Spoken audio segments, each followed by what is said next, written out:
The Zohar is like, let's say there's some letter that someone very dear to you, very close to you, wrote to you, and that really fills you up. Well, I'm speechless. It's very personal, very intimate, it's like every time you, let's say, are in some, perhaps, going through different situations or having different thoughts or doing different actions, when you then go back to the Zohar, you feel that it's, well, enlivening you, reviving you, fulfilling you, calms you down, kind of soothing you, hugging you, enveloping you. It's like some sort of, how to put it, it's the expression of a soul that is in adhesion with the... If a person receives some small feeling, emotion towards spirituality, then he feels what it is. He can't do without it.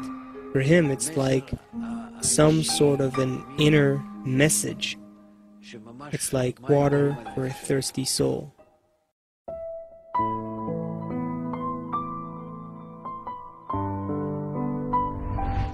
We are reading here about the kinds of qualities and desires that exist in each and every one of us, and the different states they exist in. And if we make an effort to try to detect them within us, that is exactly the kind of effort that we need to make. We should look at it as our mutual body, our mutual ten sefirot. That is how we should describe our state.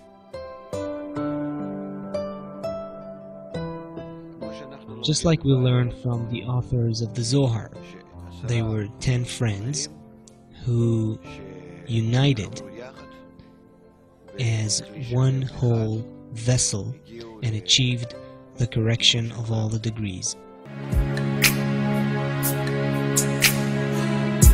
I am in a certain reality. The Creator is hidden in that reality. And he as if tells me, listen, I can't be revealed to you because if I will, you'll just swallow me up. You'll want everything in order to receive. So instead of myself, I provide you with a society. And just as much you would swallow me up like a pleasure, you repel and resist society. So there's a scrutiny that you're facing. To the extent that you love them, you can reveal me and not swallow me up. To that extent, I'll be able to be revealed to you. And then I am what's called klipat noga, half good and half bad, in the middle, in the midst, between the snake and kedusha, holiness, where I can relate myself to the society and say, I want them. What does it mean to say? To ask for the light that will correct me, so that the Creator will give me what's called new clothings in order to bestow. And to the extent that I will desire to bond with society, then the Creator can be revealed for sure without me swallowing him up in order to receive, rather being in unity with him by the society. And by that, I also attribute those vessels to the light that is revealed, and then I am in the middle as a result of the noga, those scrutinies, and I build Adam, man, out of myself.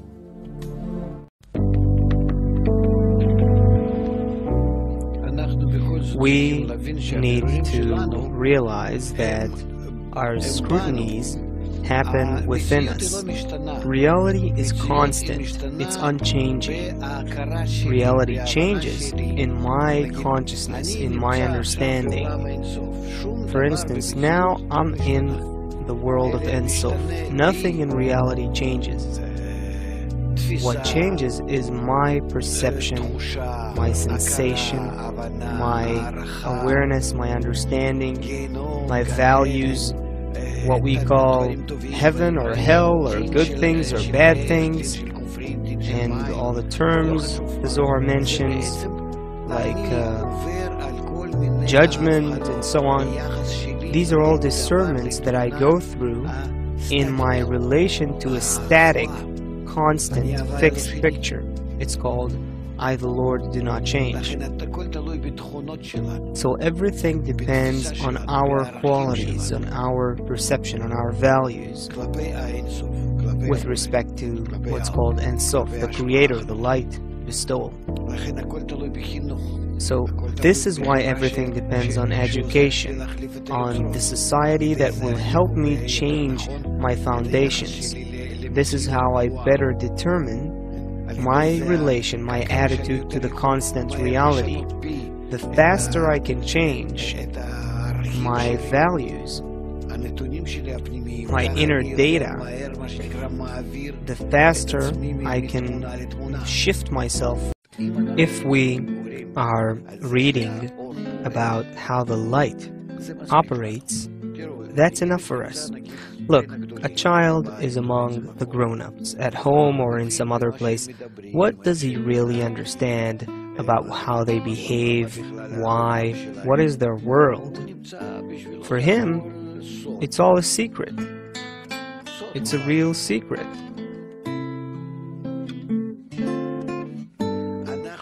We do not evolve when we are already grown-ups. We're only filling ourselves up with more knowledge, more feelings, but our vessels don't evolve. Our vessels evolve only on the condition that a person goes somewhere, and there, without understanding anything, without even feeling, he desires to be like that. And then, based on this inclination, this desire, without knowing or understanding anything, from that desire he begins to absorb the power from that environment.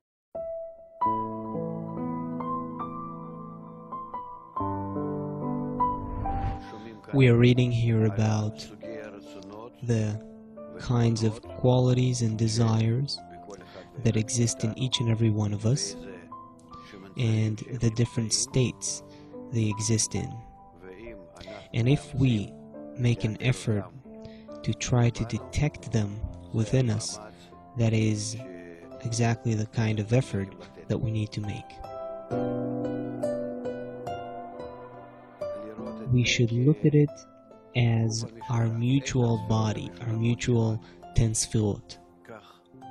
That is how we should describe our state.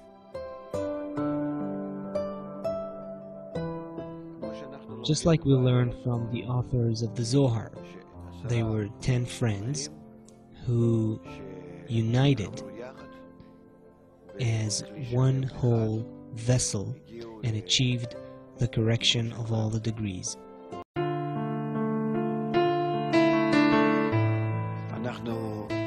We are aiming ourselves towards internality. We're studying what's called the interior of the Torah. It speaks about the interior of man, and that's his desire.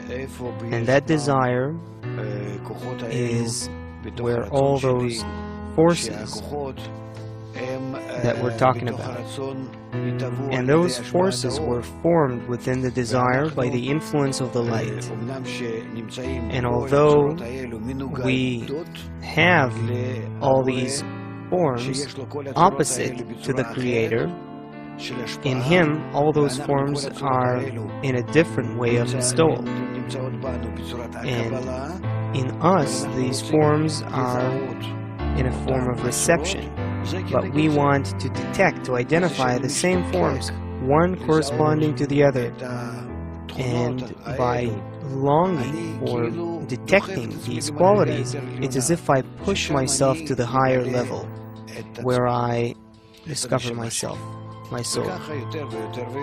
And this is how I will detect more and more on each and every level, because as I ascend, my desires become more and more adapted to match what the authors of the Zohar feel and what they're talking to us about.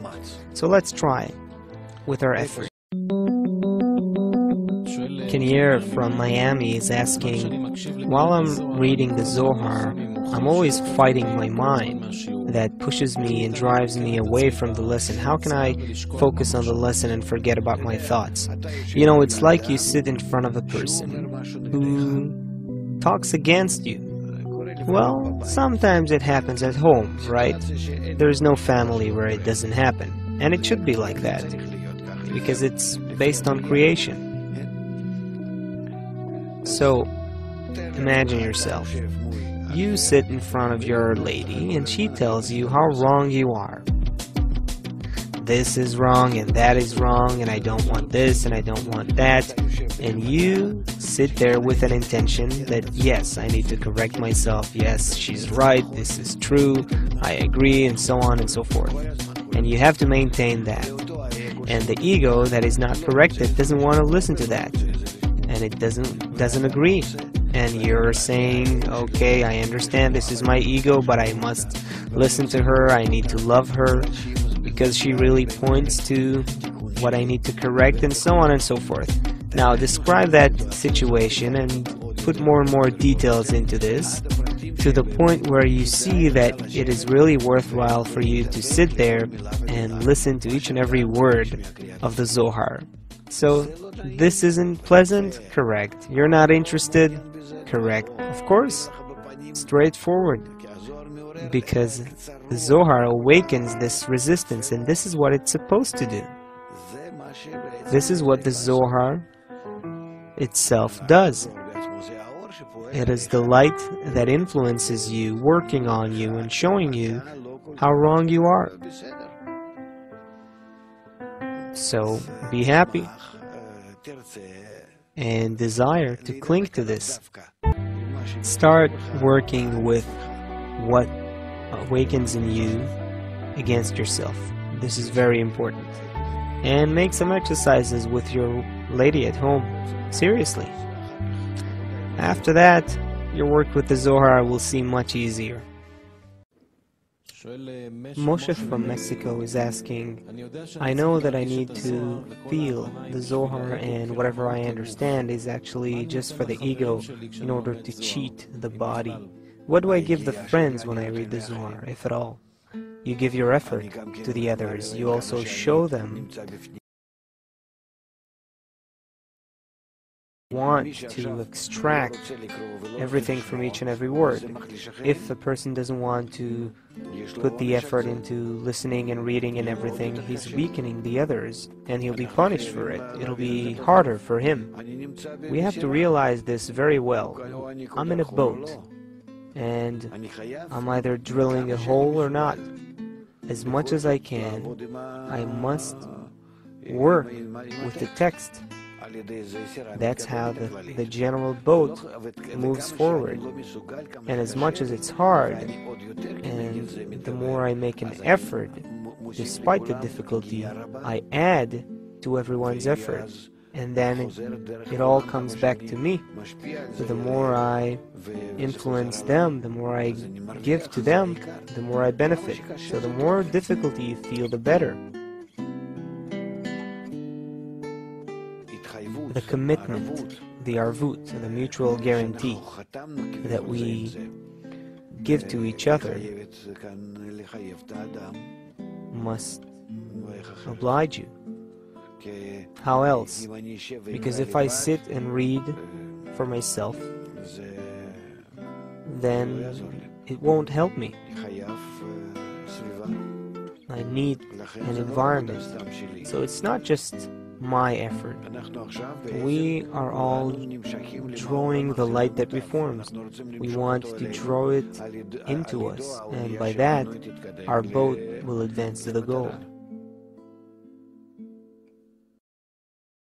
O is asking whether it is possible to connect with the friends or somehow connect with the common soul through the yearning to reveal the meaning of the text.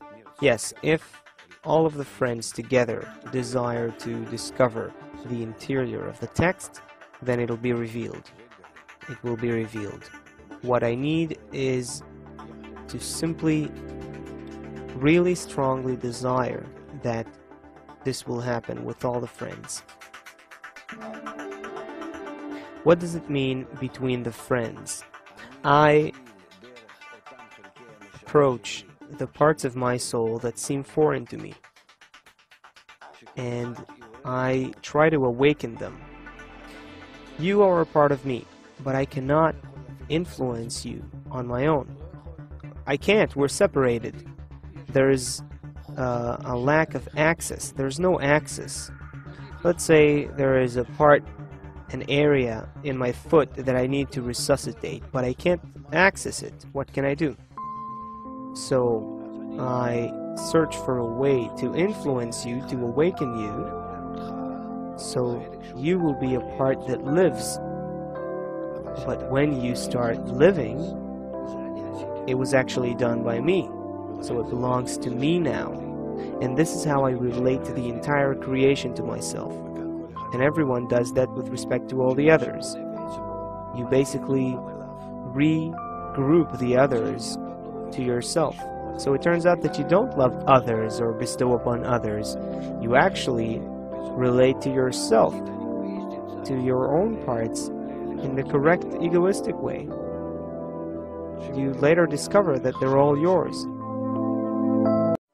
So how to be able to stand the arvut, because it's a big responsibility? Only out of the necessity.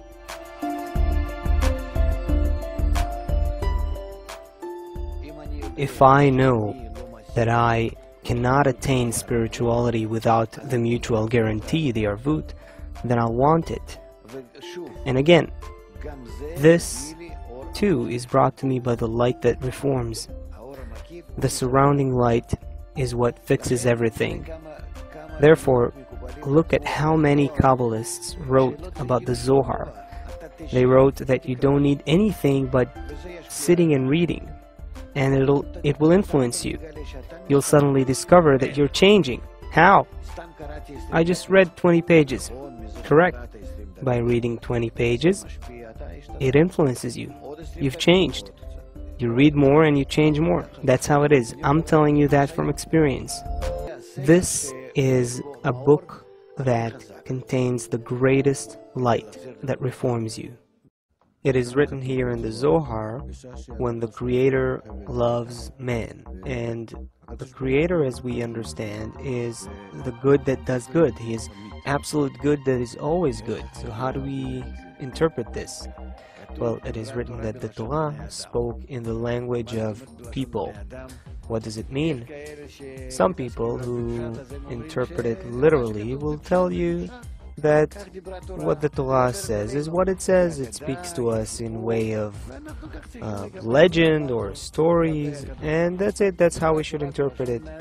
But really, the Torah speaks in human language, or in the language of people, means that the thoughts, actions, and plans of the Creator are explained to us based on our spiritual degree, our inner state. I interpret that the Creator is sometimes good, bad, loving, or not. If I feel bad, I can't think about Him that He's good. I can say that I feel bad, but I love Him. But that is really a lie. It's a lie.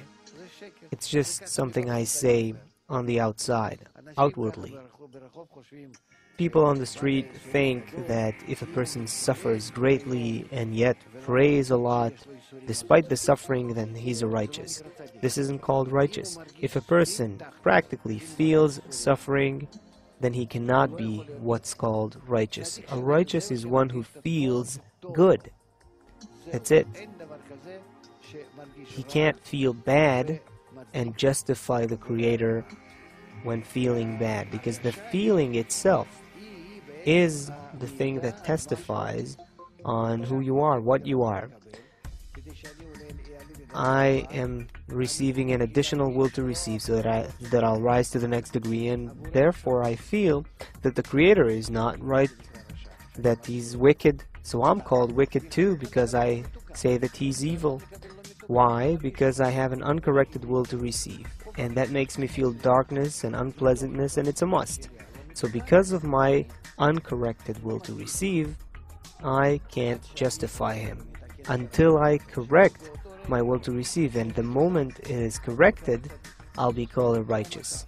In that state, the moment afterwards, I'll have a greater will to receive, an additional will to receive in order to advance, and then I'll be a wicked again. So we have to reach a state where we feel, really feel within that we're getting the absolute good. There's a general question here that reflects, I would say, most of the questions here online. And the question is, what should a person do in order to begin to sense the Kabbalistic texts? To feel that he lives within what we call the snake. That is our homeland.